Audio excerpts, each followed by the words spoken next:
Since graduating school, I have not worked at a place that I did not want to be at. My wife tells me that every place I've ever been, I always said I was going to retire at, which is funny because now it's 4 or 5 places later.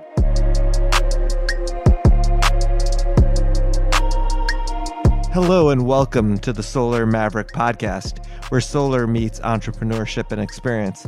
I'm your host, Benoy Thanjan, so let's get into it. Hi, this is Benoy, the host of the Solar Maverick podcast. I'm excited to have Michael Kushner. He's the president at Infinity Energy Services, and I'm excited. We've been actually spending a long time to try to get Michael on the podcast. Infinity Energy Services is an innovative full-service solar contractor based in New Jersey, dedicated to providing their customers with the best and cutting-edge solar solutions in order to achieve their sustainable energy goals. From development, energy to commissioning, and from installation to long-term operations and maintenance. Infinity's experienced team of solar professionals offer the complete range of services required to take commercial, industrial, and municipal clients from initial concept to fully energized photovoltaic systems. They were rated as one of the top solar contractors in 2008, 10th in New Jersey, 14th overall in the country, and 50th in the country for commercial sector. It's great to have Michael on the podcast. He has more than 10 years of experience in managing operations in the residential, commercial, and renewable energy sectors. Before joining Infinity, Michael held the East Coast Regional Operations Manager position within SunEd, where he successfully managed the development, execution, and installation of more than 50 megawatts in New York, New Jersey, Massachusetts, Maryland, and Georgia. He also held the position of Director of Construction at ProTech Energy Solutions for 2.5 years. During this time, he oversaw the project management and construction staff of 20, while they successfully installed and interconnected over 120 megawatts of commercial and utility projects throughout the East Coast. Michael, welcome to the podcast. Thank you, Benoy. Excited to be on. Thank you for being on the podcast. I gave a brief description about Infinity. Can you tell us more about Infinity? Sure. Infinity Energy Services really focused on development and origination of opportunities with the ability to bring value add through our in-house engineering and EPC operations execution abilities. We've been in business now. We're in our 5th year.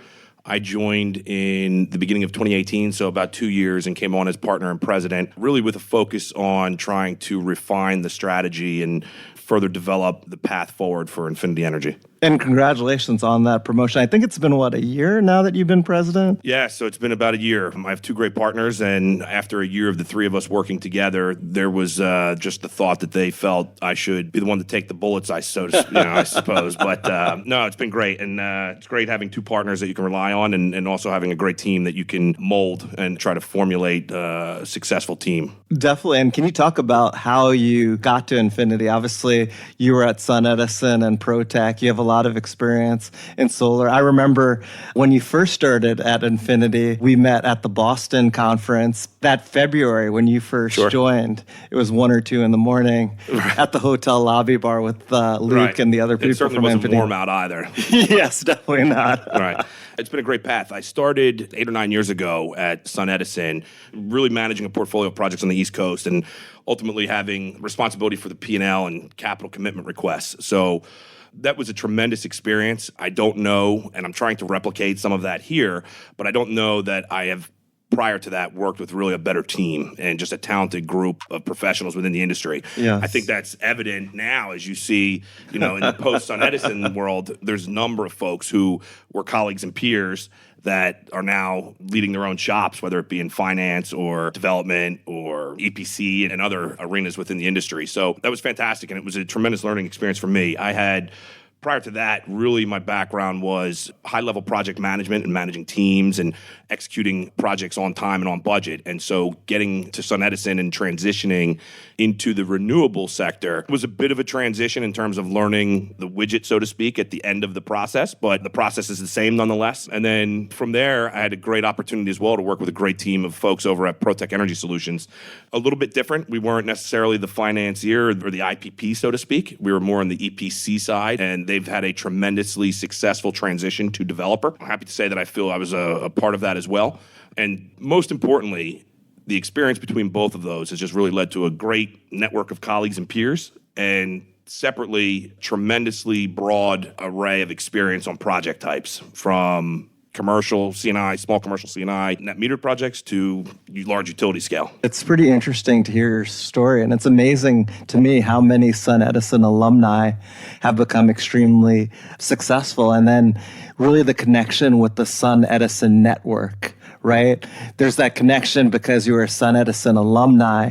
It seems like there's this sort of thing, hey, you guys were the most talented people in the solar industry. It seems like SunEdison people still work together today, which is amazing to see. No question. And I appreciate hearing that from you and from others. I think that you hit the nail on the head. There was a tremendous sense of camaraderie at SunEdison, even as large as we became and as spread out across the country as we were. And today, many of the people and the folks that we still do business with, and actually if I had statistics in front of me, which I do not, I would say that a large proportion of them are folks from SunEd in some way or shape or manner. Definitely. And it's interesting, on the podcast, we've actually interviewed Steve Rader, who's the CEO and founder of Summit Ridge Partners, and he's also a SunEdison alumni. And it's fantastic to see the success they're having at Summit Ridge. Yeah, It's just, it's fantastic. It's amazing to see their growth. And I could relate to it as well because I'm a Solar City Tesla alumni, and it's amazing to see too how many people that I worked with who become really successful in the industry, started their own companies, and there's also still that closeness.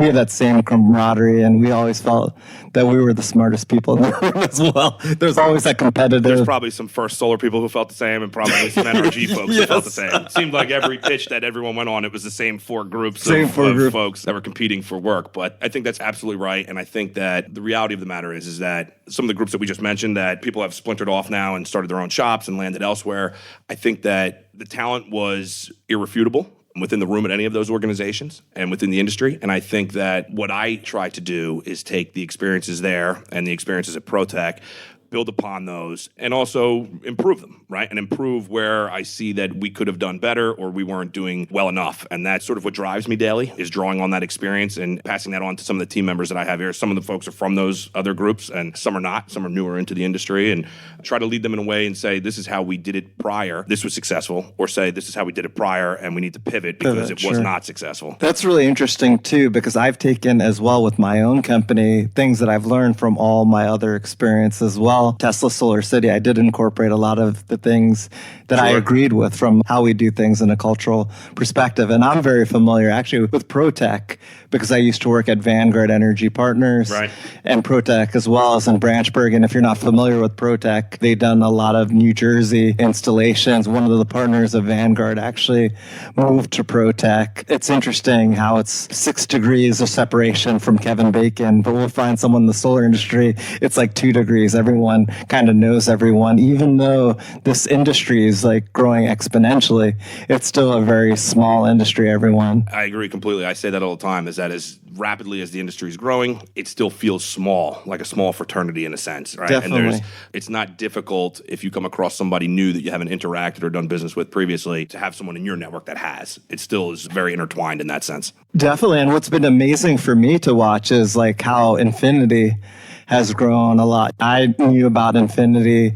before, and then obviously when you joined, and it's impressive to me in a very short time. I appreciate that you've grown so quickly. Can you talk about how Infinity is different from other companies out there? I think you guys are unique in the sense of, obviously you're an EPC, but then you also are financing projects, and you also are using your own money to finance, and then you have like a partner that you work with as well. Sure. So it'd be great, I think, for people to understand, and then also to talk about too what markets you're focused on. I know we've talked about that in the past. Yeah, and I appreciate that. Thank you for saying that. Sometimes when you're so close to it, you don't necessarily take a moment to step back and see the strides you've already made because you're focused on the strides you still want to make. Definitely. So I appreciate hearing that from you. But I think what I would say about Infinity and the focus and the vision that we have is that since I was asked by my partners to sort of lead the strategy and drive us into the coming years, I think the reality is that we wanted to remain nimble and flexible. And so my background having been so heavily on the operations side, we do have that EPC services and installation services services part of our business, but we also know that one of my partners is a real estate developer and was not in the solar space or renewable space previously, but we did want to go into the development side. That's part of the business that appeals to us, and we think that we can do it, especially if you look back to the timing about 2 years ago when there was legislation and program rolling out for community solar in New Jersey. Specifically, we thought that it was a nice fit with us being local. So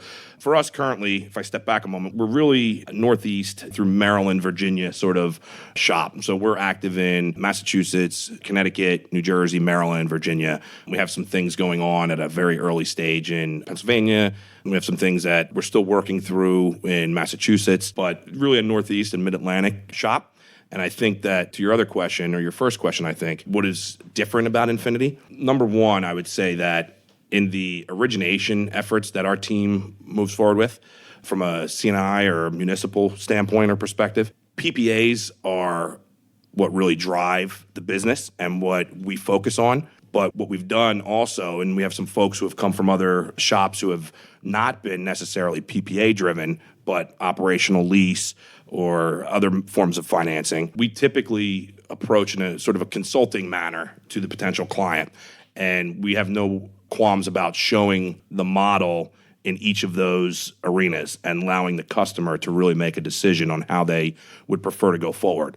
Now, we know going in to many of these that some of the customers are going to want a PPA right off the bat. Some of the other customers that we're speaking with, they may not know yet, and they may not be aware of the different financing structures that are out there. And we've made the decision that deploying renewables is more important than having a single lane to drive in, so to speak. Definitely. And so that's been really the way that we've directed, and I've directed the origination staff to move forward. Sure, that's great to know. And I think key point that you mentioned is that you guys are actually developing projects, which is an important aspect of it as well. And I've also seen with working with you as well that you're basically customizing solutions that add the most value for the customer, whereas other parties will try to push a solution, which might not necessarily be a good fit. Not everyone wants to do a power purchase agreement, but you guys are flexible and have the expertise where you're basically trying to create a customized solution. It seems like, too, you like to take projects that are not the easiest to develop, that have a lot of hair on them. I know you guys have done a lot of landfill projects as well, which I'm pretty familiar with, and it's interesting to see your approach. No, I appreciate that. And I think, you hit the nail on the head a bit. It's one of my partners would say that if anybody wants solar or renewables, then we'll figure out a way to do it. That's number one. And so that's been sort of the mindset. And we know that the reality is that in the space that financiers don't necessarily want to hear that. Certain groups don't. There's some rigidity with the way that we look through a lens in this industry. That's a great point. We don't necessarily have that mindset. We understand that, but we like to be able to bring creative solutions to folks who want to move forward with potential projects and opportunities.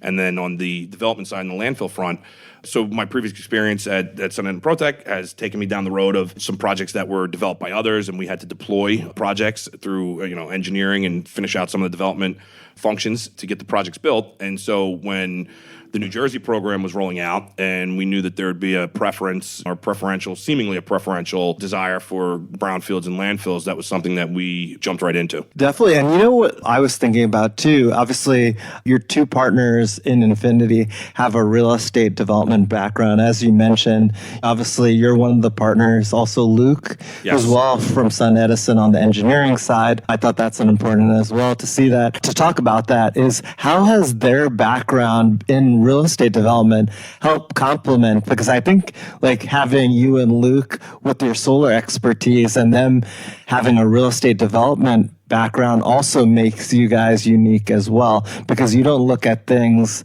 purely from the solar angle. And I feel like real estate developers, it's a lot easier for them to then develop solar. It's almost like add-on. Sure. In a certain sense. I would say that's correct. I would also say that there are some moments or portions where it can also be a detriment sometimes in just not necessarily understanding the nuance of solar. And that's where I feel it's my responsibility within our executive team to make sure that I'm bridging that gap, so to speak, right? But I think you're exactly right. So you had alluded earlier to some of the projects that we'll develop and move forward with off balance sheet. And many of those have been smaller, non-investment grade, non-profit type opportunities. And that has really been a driving force between my partner, who has that real estate background and has the background in commercial development and ownership of commercial properties. And so when you have that experience I shouldn't say absent, but take aside your renewable knowledge, just look at it from a commercial real estate transaction, there is certainly a different lens that allows you to get much more comfortable with the perceived risk of that customer or off-taker.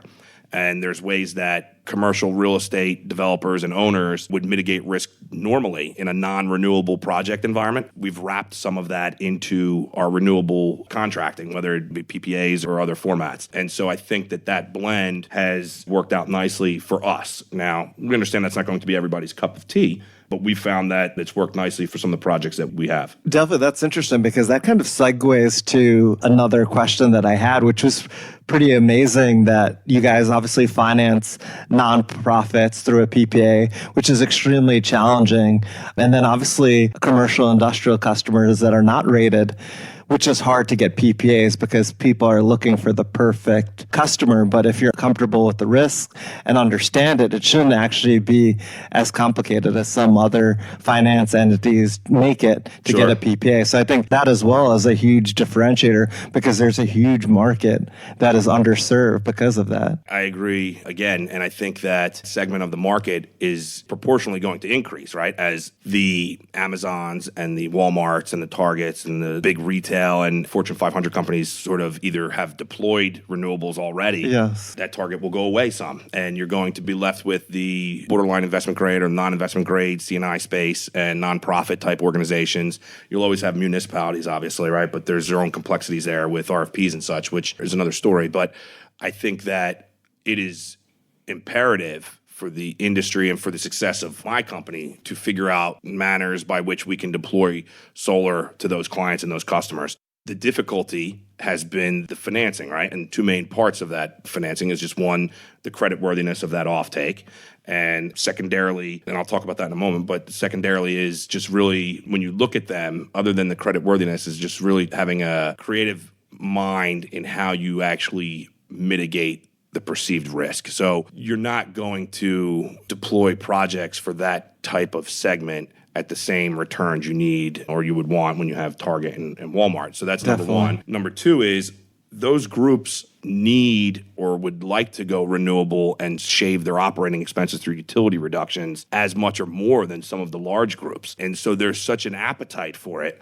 It's really just become a matter of, it's not even a sales pitch when you're in there speaking with these people. It's very much just an educational process and explaining, here's how the project would come together, and here's what the complexity may be. We like the project on the forefront, but we still will have some complexity in figuring out a way to get this financed. So what we've done is we've worked with a couple of boutique shops, and there's private equity out there, and there's some other groups, and then there's a few that we'll take on balance sheet as well. And we try to mitigate risk through various means. We go through an underwriting process, and then occasionally if you have to get a personal guarantee or you have to get some sort of collateralization Definitely. in some other means, whether it be the real estate, again, back to the real Sure. estate. So having a real estate development partner who understands the value of land and the value of buildings, especially in our Definitely. market here in New Jersey, that certainly helps when you can go in and have the discussion. And again, the appetite from that customer is such that they're comfortable that their business isn't going anywhere. Definitely. They're comfortable that they're going to pay their electric bill, right? And then because that level of comfort, because of that confidence that they're going to remain in business and continue to pay their electric bills, sometimes it's not as hard of a discussion to collateralize their building or their assets or their land. And as a real estate development background, my partner will look at it and assess it and say that this is certainly has value that will allow us to go forward and either finance it off balance sheet or find a partner who would see the value there. Sure. And I think another key point that you mentioned is companies are looking anyway to reduce their operating expenses. So a power purchase agreement, a PPA, is a great way because it's basically a long-term energy contract. And it's usually some sort of discount to what you're currently paying. And most businesses and companies, one of their major expenses are the energy costs. So there's a huge need for it. It's just really educating the customer and them understanding That's right. the opportunity. And the reality is that occasionally, right, especially in a market like New Jersey, where an SREC market where we had $1.6700 SRECs years back and then it crashed. So there is still, sometimes there is a stigma associated, and it may just be that the customer you're dealing with knew somebody who had a deal that went south, so on and so forth. So that's the one other hurdle, I would say, in the education process is sort of explaining how the industry as a whole has matured since then and how you can, number one, a power purchase agreement, that doesn't matter to them anyway. right? It's not their risk. It's not their it's risk, our risk yes. or our investors' risk. But separately, what I was going to say is that going back to the beginning where we sort of take a consulting approach to it, there are some customers who actually wind up realizing through discussions with their CPAs that they have tax burden and they're sort of tax efficient within their own structure and their normal day-to-day operations. And then they say, I sort of like the model where I own this and the return. And then it becomes, again, another educational process in explaining to them how to mitigate the risk as an owner and what the risks are, right? You're going to have to maintain this. There's going to be the energy production is going to be predicated on your maintenance of the facility and making sure that, and again, the SREC market and how you can hedge your bets there and lock in forward contracts, so on and so forth. But we like that approach. We like sitting and speaking with customers and educating them about renewables in general. We feel it's a win not only for us, but the industry as a whole. Even if they don't move forward with us and they wind up going with another group, perhaps they go with a group that's been around 10 years instead of 5. These things happen.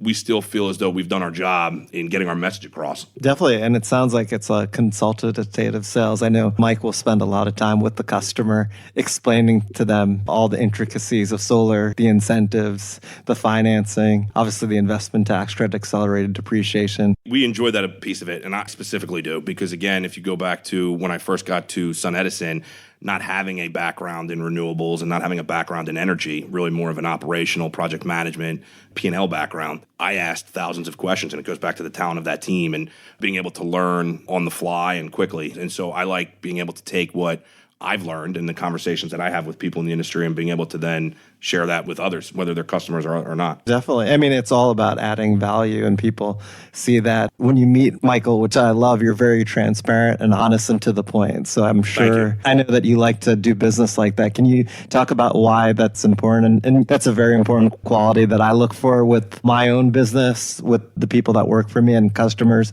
and clients that we have as well. It's really the only way that I know. And I think that if I was laying on a couch somewhere in a psychologist's office and they harken back to some of my mentors early in my young professional career, and it was probably a little bit adopted from the way that they conducted business as well. Yeah. What I would say is that, to me, time is so limited for everybody, not just the president of a company or someone who's an employee of a company. Everyone's time is so limited to themselves and what they have to do day to day. And for me, when you operate or conduct business transparently and openly, there's so much time that you can save, right? Instead of going into a discussion or a negotiation or a sales pitch or anything, a teaming agreement, whatever it may be, you're going to have your goals that you'd like to achieve, and whoever you're speaking with is going to have their goals or their desires. But often I see that there's just so much time wasted in expressing those goals and those desires that, to me, it's always been sort of fundamental and elementary to me to say, okay, well, we both have a desire to potentially do business together, right? Whether it's customer and service provider or partner and partner, whatever the relationship may be. Let's just put it on the table from moment one, and it works or it doesn't. And if it doesn't, you can figure out how to bridge that gap quickly, hopefully, or perhaps sometimes it doesn't work and you've saved that much more time as well. So that's true. That's a great point. That's number one. Number two is my relationships and reputation are just really the most important thing to me. I wouldn't be in renewables if it wasn't for the relationships I made outside of the renewable space. I had a former mentor that entered the space at SunEd, and he called me a year later because of the fact that we were very close, and he respected what I did, and I respected working for him, and that's what led me into the space. So I just like to continue to conduct myself that way. You're going to have to, beyond business, it's just human interaction, right? It's people, and you don't want to ever be perceived as somebody who is not forthright or untrustworthy. It's just not in my composition. Definitely. I think these are all amazing points. And I think, too, being more transparent, people understand you. And then everyone's different and things totally different. So if you're open and honest, it just makes everything a lot easier. Sometimes you conduct yourself in that manner and they sort of raise their eyebrow and look at you because they think you're being dishonest, but it's because they're just not accustomed to it. It's kind of crazy because people are not used to it. Some people say to me, I can't believe you're so transparent and honest. And I'm like, I really don't have the time to waste. Right. Like, I just want to be clear and direct so that you understand where I'm coming from. And people are surprised. They're like, this is so refreshing. I'm like thinking, this is common sense. I agree. So it's interesting, especially in the solar industry, even though it's become more established, it's still almost like the wild, wild west. There's just so many people, and a lot of people who are saying big things or not being totally transparent with what they're doing. Fortunately, I have not had that experience yet, to be honest. I know that that's out there, but I think that we've really picked a strong group of partners and folks that we work with pretty routinely. I hope that by me setting that example within my office and in any interaction I have with anyone across the table, that even if that's typically not how they would do business, that it leads them to do it that way. And at the end of the day, people are watching your actions, and leading by example is the best way. So that's great. Totally switch topics. I know you guys are very active, obviously, in New Jersey and community solar. Can you talk about the community solar pilot in New Jersey? Sure. We're excited. We wish that the program was larger. We wish that there was some of the parameters within the program that may provide some difficulties with financing weren't necessarily there, but I think that it's a great step forward. I think that the current administration and the BPU have done a nice job of actually, shockingly and surprisingly, the program really rolled out pretty much on time. And I think that was surprising. It was, right? I mean, it typically isn't that case. No, definitely not. Anybody in Massachusetts can tell you that. Yes. Right? The Massachusetts market was shut down almost for a year and a half or 2 years from moving from the SREC to SMART program. That is what Michael's talking about. Also, if you're not familiar with the New Jersey Community Solar, it's basically a pilot for 75 megawatts per year for 3 years. But I'm hearing potentially that they might accept more projects than the 75 megawatts that they said. Obviously, that's relatively small. Yes, it's a small pilot, right? But I think that what they did, and going back to them being on time, I think it was smart in the manner of which they rolled it out. You attended some of the stakeholder meetings. You talked to people within the industry and within the market here in the state. Call it a pilot program, right? Which essentially comes out and says, this is not written in stone yet. We're going to have a 3-year runway to try and figure out what a program beyond this may look like and how we can shape and form it so that it works for everybody. So hopefully that is still the mindset and continues to progress forward. Yes, we were excited a week or so ago, early September, was the window closing for the first application period. Us with a development partner, I think we've submitted a number of projects, and we're optimistic that some of those will be projects that score highly enough on the BPU's radar and scale to hopefully get us something in here in the first pilot year. Certainly we have more stuff for pilot year 2 as well, but it'll be interesting to see how it rolls out. There's been some, and it was expected, most of the programs roll out this way, but there was certainly more than 75 megawatts submitted. That's what I heard as well. And a lot more than 75 megawatts were applied. And I think that being an optimist, or trying to be an optimist typically, right? I think that instead of looking at that pessimistically and saying, oh man, it's oversubscribed, this is going to be really difficult, tough road to hoe, I look at it and say, well, you know what? Perhaps now the state and the folks driving the program will see that the appetite is there, even though we've been saying it. That's true. They'll see the appetite is there. They'll see that that means the investment dollars will come into the state and into the market, and perhaps that helps push it to a larger program and more quickly than maybe what it would have been. Definitely, and create jobs. New Jersey has a very robust solar industry. New Jersey has been very pro-solar, and it's, I think, the 5th state for solar in the U.S. People are pretty surprised to hear that. The reason is New Jersey has a high state-level incentive called the SREC, the Solar Renewable Energy Credit, that represents 1 megawatt hour of solar energy.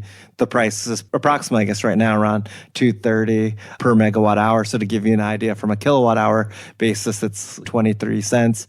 Maybe a commercial customer pays between 10 to 13 cents per kilowatt hour for their electricity. So it's almost double what they have. And then obviously high electricity costs as well you have in New Jersey. Sure. And anyone who's spent any time here knows how densely populated we are with people working and living, right? So it's a fantastic market, and we hope that it continues to remain that way. We think that, as I alluded to a moment ago, we think that the current administration is at least saying and taking the preliminary steps to keep it that way. I think that what we definitely would like to avoid, as you mentioned, SRECs, right? And we're currently in a bit of a transition period as we get ready to, hit the 5.1% RPS from the original legislation from years back. But the runway on that still is a bit of a moving target from time to time. Definitely. We thought it maybe last year, That's and now true. we're saying this year. Great point. But the BPU, I think, has done a decent job there as well in having foresight to know that we need to avoid a boom-bust cycle. And if we hit that 5.1 and we don't have a runway for a transition program or a successor program, you can sort of go off of a cliff. And you just mentioned jobs in the industry within New Jersey are it's not something to sneeze at. It's a pretty substantial part of the economy here and has become that over the years that the market has matured. And so we'd like to continue to see that. Now, that being said, we don't necessarily think that it always has to be peaks and valleys. And we're hoping that as they talk about the transitional rec that's out and then eventually a successor program, that will give us the runway and the ability to avoid that boom-bust cycle and have some sustainable growth over the long haul. Basically, when when solar reaches 5.1% in New Jersey, the SREC program will sunset. And basically, there'll be a transition program that they're still, I guess, finalizing the details, but it's a reduced sort of REC value. Then I guess they're going to then transition to more of a fixed incentive than a REC after that. And Sure. Obviously, they commissioned a study, yes. and there's a ton of data in there. And I don't want to say the validity, but some folks believe that the data is correct. Some folks say that it wasn't exactly on point and that there's somewhere in between. But the short version is that as that study was commissioned and rolled out, now what will happen is just a number of meetings over the coming months to try and mold this ball of clay, and the ball of clay being this transitional program, to figure out what fits the best for everybody. Definitely. And another point that you mentioned about how really New Jersey, and specifically the New Jersey BPU, is trying not to have a boom bust. And if you're not familiar, the SREC market did crash in New Jersey because there was the 1603 ARERA grant, which was a cash grant, and a lot of solar was built during that time. There was also a decrease in the cost of insulation and panels and efficiency. So what ended up happening was there was a huge oversupply of projects being built. So then basically New Jersey creates the compliance obligation, and then it became extremely oversupplied, and then prices dropped around $65 to $70 an SREC. New Jersey, then Governor Chris Christie, signed the Energy Master Plan in 2012 to basically fix the oversupply scenario, and then it led to SREC prices being increased and being able to finance projects. So that's what Mike's referring to with the boom bust. Great recap. And I think that experience, coupled with some of the stuff you see in neighboring states, right, Massachusetts That's and true, Maryland too. and others, I think that there's enough bright folks that are looking at that with their eyes, as well as consultants and with the industry and folks who are stakeholders from the industry, from the renewable and the solar industry. I have confidence that they will avoid that this time around and come up with something that is mutually beneficial for all stakeholders, ratepayers as well as solar developers and everybody in entirety. Definitely, these are great points. And then to transition to a different point too, is the Solar Maverick podcast is also about entrepreneurship. Can you talk about your suggestions for being an entrepreneur? Obviously, you became a partner at Infinity, and the transition that has been for you. I know we've had conversations offline about it. It'd be great to get your perspective. Absolutely. I would say drink a lot of coffee, but I don't drink coffee. So Me either as well, actually. I have 3 young children that keep me up and wired throughout the day. But what I would say is that for me, when I worked for other companies, large corporations or private group, in the roles that I was in, I always, and this is me speaking just my own perspective, I always treated everyone's money, corporate or private entity, as if it was my own anyway. And that's just my mindset as a project manager background. So that piece of it has transitioned obviously seamlessly into business ownership.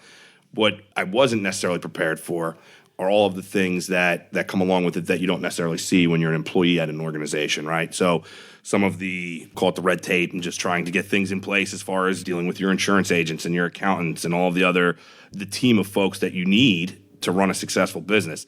Fortunately, my partners have been in business previously, and so they've shepherded that through in the early stages.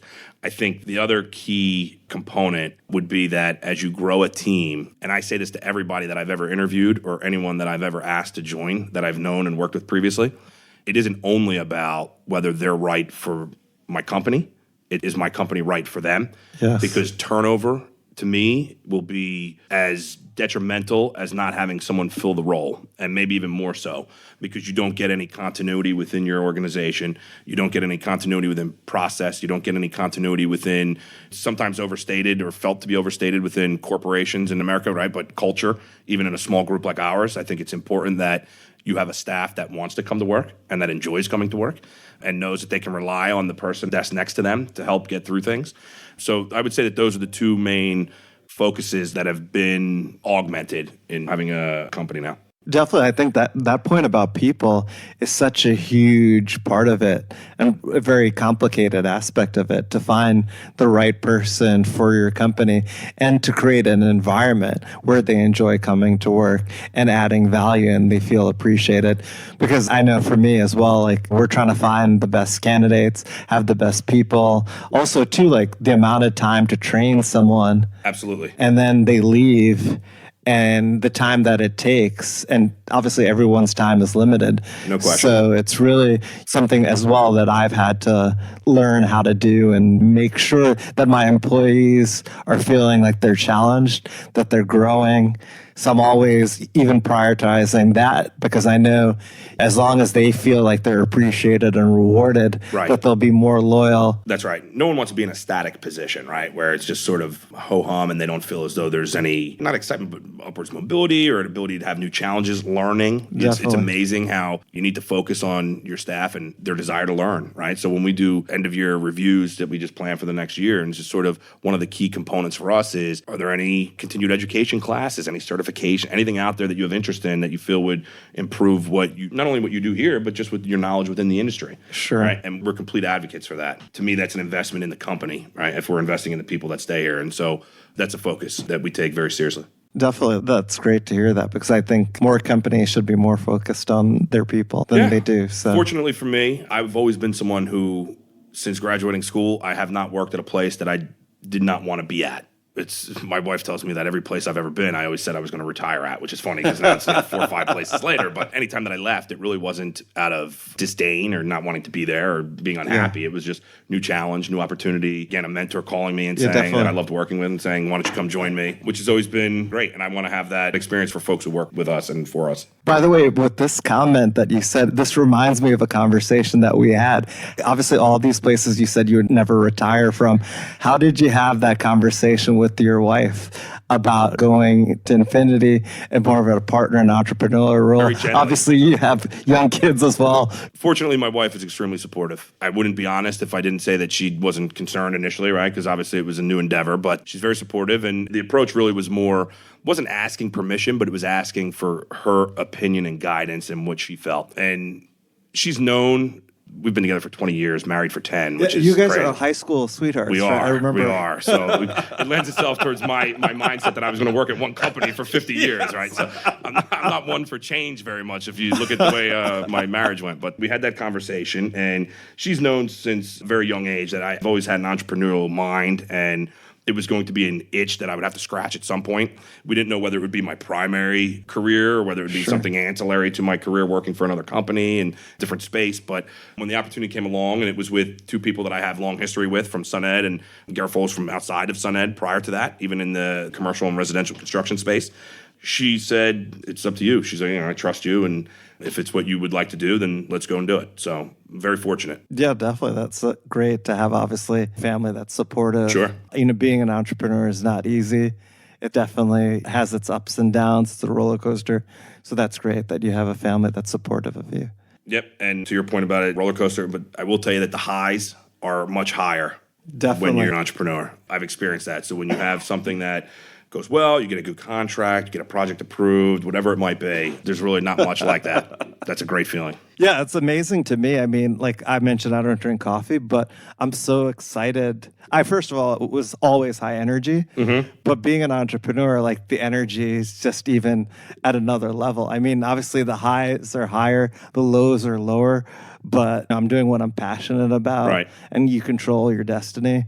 So I just believe that it adds more energy. And you're one of the most energetic people I know, in the sense that we've talked about this previously, but my thoughts being, how do you prioritize? You got 5 or 6 different things going on at any given moment, and how do you prioritize those different endeavors and businesses that you're involved with? It's impressive. That's definitely not easy to handle. I think in the beginning, it was extremely overwhelming, because there's just so many things that are coming at me all the time, which I'm sure you're used to as well.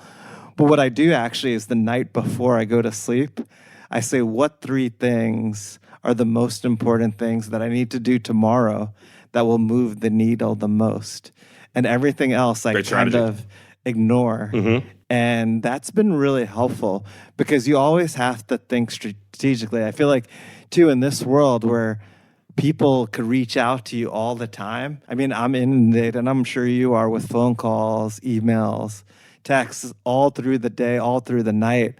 And so I turn off a lot of things. And then I think I've spoken about this before. I try to get up very early in the morning before I try to get deep work done that I think will impact things. And actually, I try to play catch up too on the weekends, usually Saturday and Sunday are more quiet. Right. I'm not getting inundated by people much that I'm able to. It's always interesting to hear everyone's strategy because everyone has their own methodology. Right. So I'm the same, right? Early in the morning.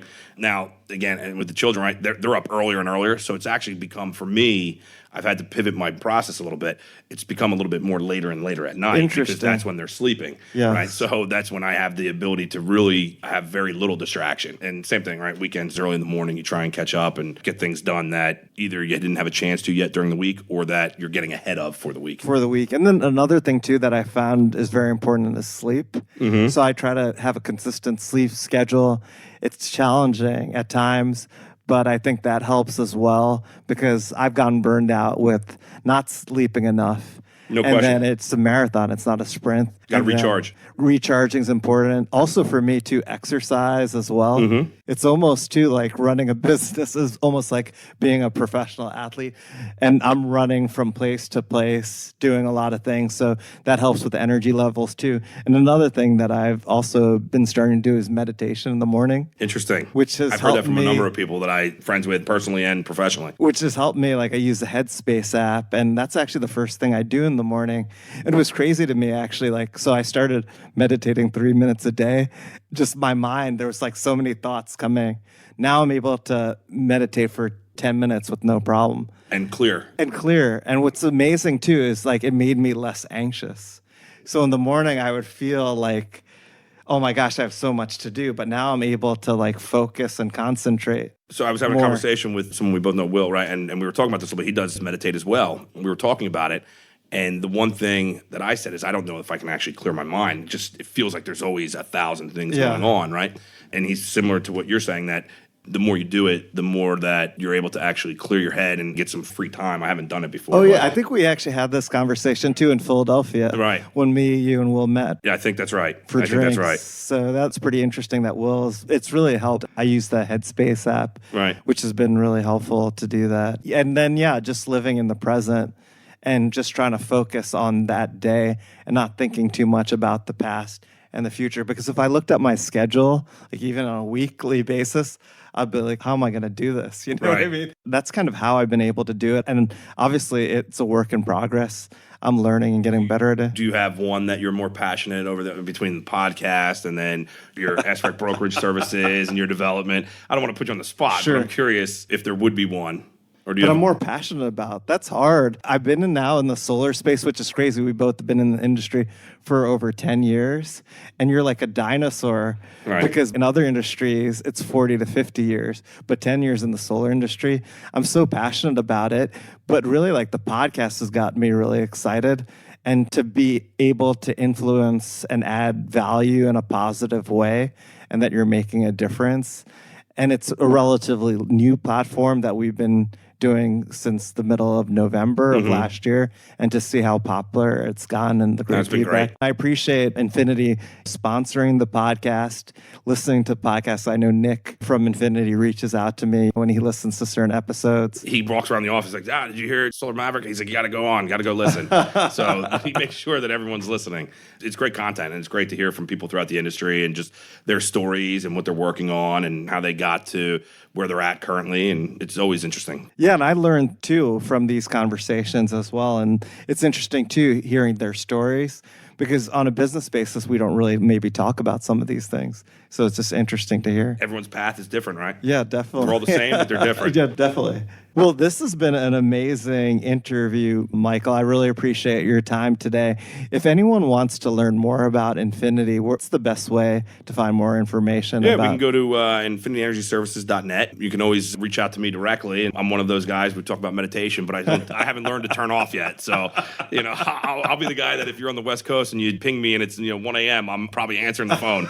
Right? So I appreciate it, Benoy, and it's been great. I've enjoyed listening to it over the year, and now having an opportunity to sit down and just tell you a little bit about my story. I think I appreciate the platform. Yeah, definitely. And it's interesting because Mike was hesitant to do the podcast, but it's amazing. Like as I told him, even before he did the podcast, you would be a natural. It's just I'll take your word for that. Anyone who knows me wouldn't exactly call me shy, but when you said you're going to be on the podcast, all of a sudden I became a clam. So it took a little bit of convincing because of the respect I have for you and the relationship and the friendship that we've garnered. I couldn't say no. Definitely. I appreciate it. And I think like our listeners, which we call Mavericks, are going to love your story and the content that you provided and the value that you're providing to the industry. So thank you. No, thank you. Great. Thanks.